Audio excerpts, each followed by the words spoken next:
माता बगलामुखी की चेतावनी, प्रकृति से छेड़छाड़ नहीं हुई बंद तो और भयानक होंगे परिणाम। देवभूमि हिमाचल, जहां सदियों से देवी देवताओं की कृपा और आशीर्वाद के चलते जीवन चलता आया है, आजकल लगातार प्राकृतिक आपदाओं की चपेट में है। बीते कुछ वर्षों में भूस्खलन, बाढ़, बादल फटना, भूकंप और अकाल जैसी आपदाएं इस शांत पहाड़ी प्रदेश को झकझोर चुकी हैं। देवभूमि में इस आपदा को मात्र वैज्ञानिक कारणों से नहीं, बल्कि आस्था के दृष्टिकोण से भी देखा जा रहा है। मंडी जनपद के प्रसिद्ध बगलामुखी मंदिर में आयोजित वार्षिक जाग के दौरान जो देववाणी आई, उसने पूरे क्षेत्र को सोचने पर मजबूर कर दिया। रात को हुए इस जाग में सैकड़ों श्रद्धालु एकत्रित हुए और माता बगलामुखी की देववाणी के माध्यम से आने वाले समय की चेतावनियां सुनी।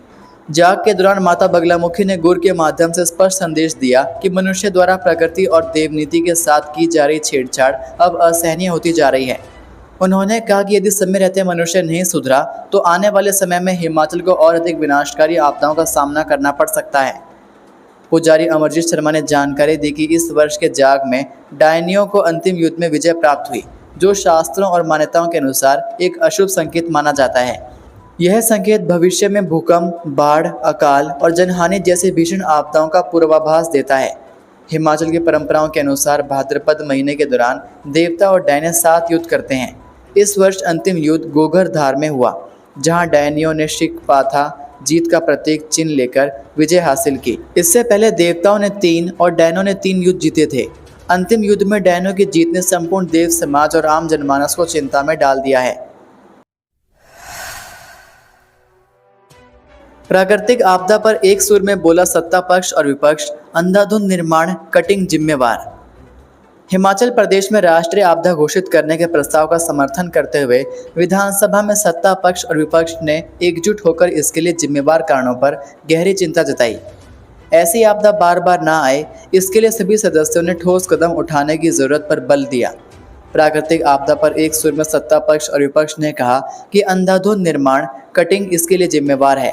संसदीय कार्य मंत्री हर्षवर्धन चौहान ने राष्ट्रीय आपदा घोषित करने का प्रस्ताव लाया तो सत्ता पक्ष और विपक्ष ने सुर में सुर मिलाते हुए कई विषय उठाए। चर्चा में भाग लेते हुए बंजार के भाजपा विधायक सुरेंद्र शौरी ने कहा कि 21 जून से प्राकृतिक आपदा ने तबाही मचाई हुई है। इससे निपटने के लिए एकजुट होने की जरूरत है। प्रभावित क्षेत्रों में कहां कहां राशन नहीं है, इसकी जानकारी लेते हुए राशन पहुंचाना चाहिए। सैंज घाटी में लोग टेंटों में रह रहे हैं। यहाँ 3 गाँव के 50 से 60 लोगों के पास राशन नहीं है। उन्होंने हेलीकॉप्टर से राशन भेजने की मांग की। सड़कों को बहाल करने के लिए ऑफलाइन टेंडर करने का भी मामला उठाया। वहीं चंबा के भाजपा विधायक नीरज नैयर ने कहा कि प्रभावित क्षेत्रों में एनडीआरएफ की टीमें पैदल पहुंच रही हैं।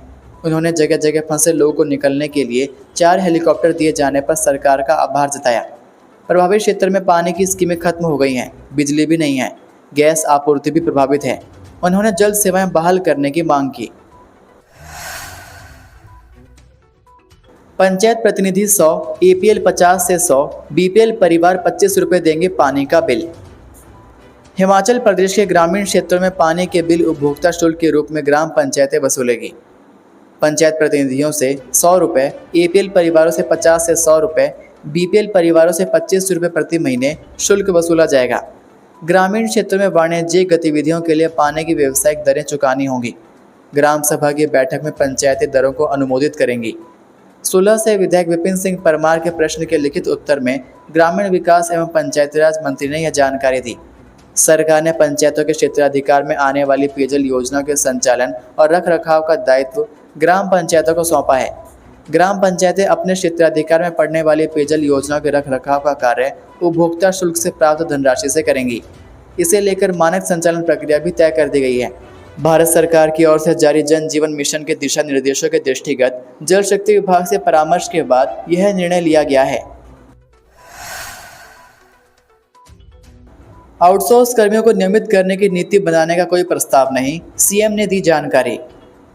हिमाचल प्रदेश में आउटसोर्स कर्मचारियों को नियमित करने के लिए सरकार की ओर से कोई भी नीति बनाने का प्रस्ताव विचाराधीन नहीं है। झंडूता के विधायक जीतराम कटवाल के सवाल का लिखित जवाब देते हुए मुख्यमंत्री ने कहा कि फिलहाल आउटसोर्स कर्मचारियों को नियमित करने के लिए किसी भी तरह की नीति पर विचार नहीं हो रहा है। पिछले 3 वर्षों के दौरान 31 जुलाई 2025 तक प्रदेश के विभिन्न विभागों और अधीनस्थ कार्यालयों में आउटसोर्स आधार पर कई पद भरे गए हैं। इनमें 49 तकनीकी पद, 61 गैर तकनीकी पद और अन्य श्रेणियों के 110 पद शामिल हैं। भारी बारिश और भूस्खलन से तबाही, चंडीगढ़ मनाली एनएच सहित 535 सड़कें ठप, दुश्वारियां बढ़ी। हिमाचल प्रदेश में भारी बारिश भूस्खलन से हुई तबाही से दुश्वारियां बढ़ गई हैं। राज्य में सैकड़ों सड़कें, बिजली ट्रांसफार्मर व जल आपूर्ति योजनाएं ठप हैं। कई इलाकों में मोबाइल व इंटरनेट सेवा भी बाधित हैं। पंडोह डैम के साथ लगते कैंची मोड़ के पास चंडीगढ़ मनाली नेशनल हाईवे का बड़ा हिस्सा गायब हो गया है। अब इसकी जल्द बहाली के आसार कम ही नजर आ रहे हैं। यहाँ पैदल चलने के लिए भी रास्ता नहीं बचा है। रात को क्षेत्र में हुई भारी बारिश के कारण यहाँ हाईवे का एक बड़ा भाग पूरी तरह से जमींदोज हो गया।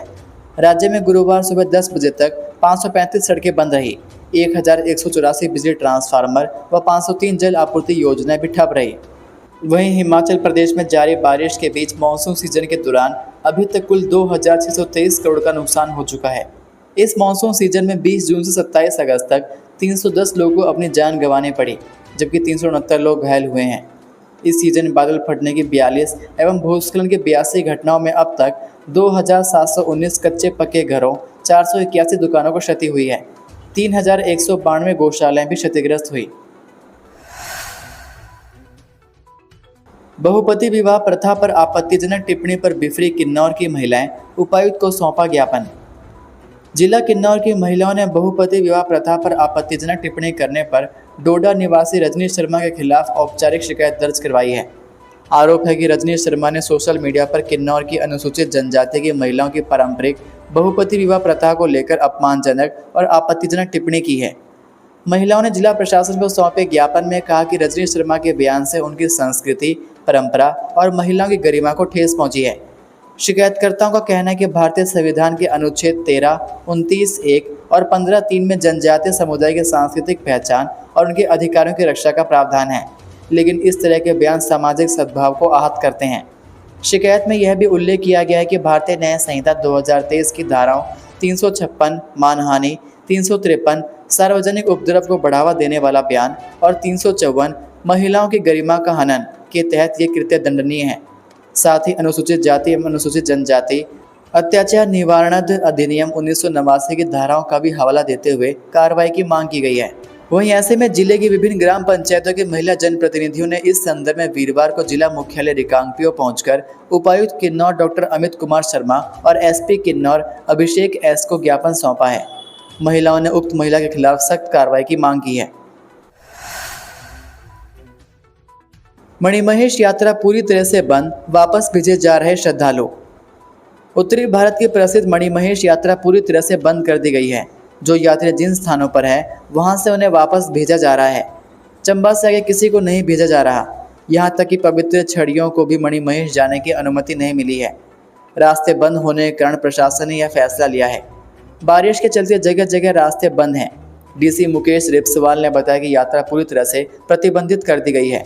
आपको बता दें कि 31 अगस्त को मणिमहेश यात्रा का बड़ा स्नान था, लेकिन बारिश के कहर के चलते इस बार बड़े स्नान पर श्रद्धालु डल झील में डुबकी नहीं लगा पाएंगे।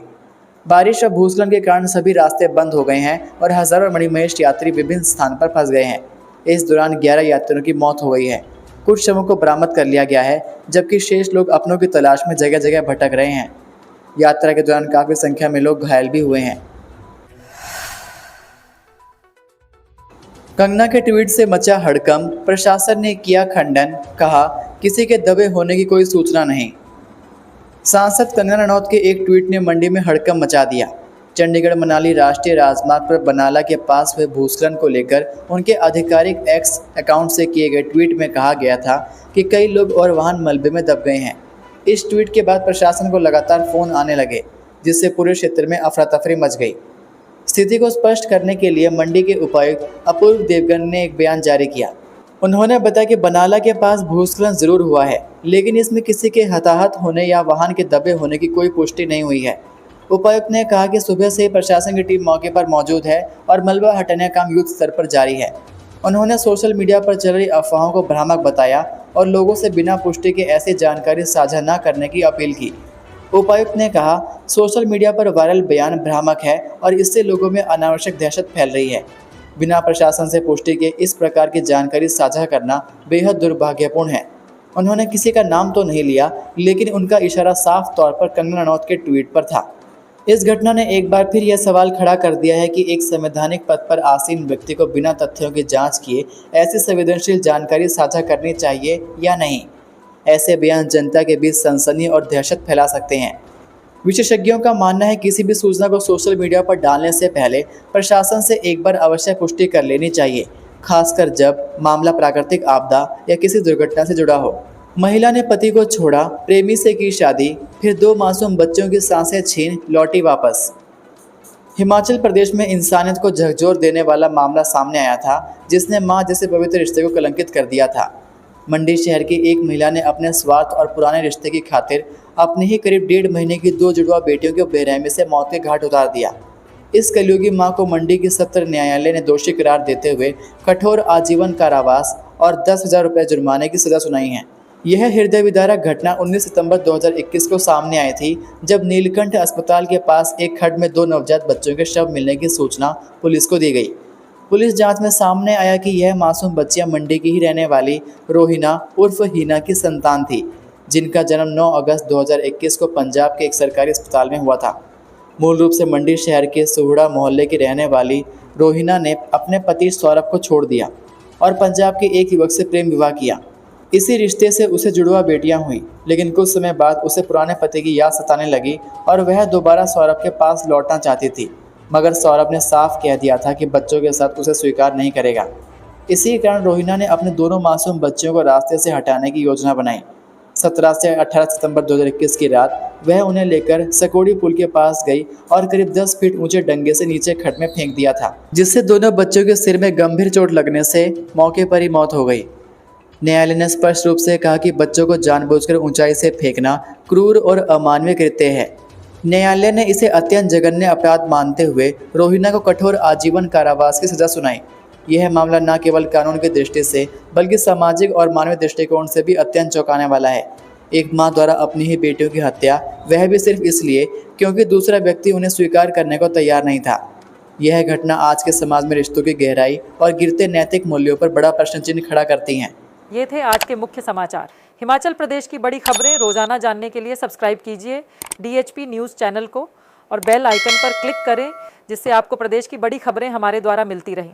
वीडियो को लाइक और शेयर ज़रूर कीजिए और आप हमारी वीडियो कौन से शहर से देख रहे हैं नीचे कमेंट करके ज़रूर बताइए। वीडियो में अंत तक बने रहने के लिए आपका बहुत बहुत धन्यवाद।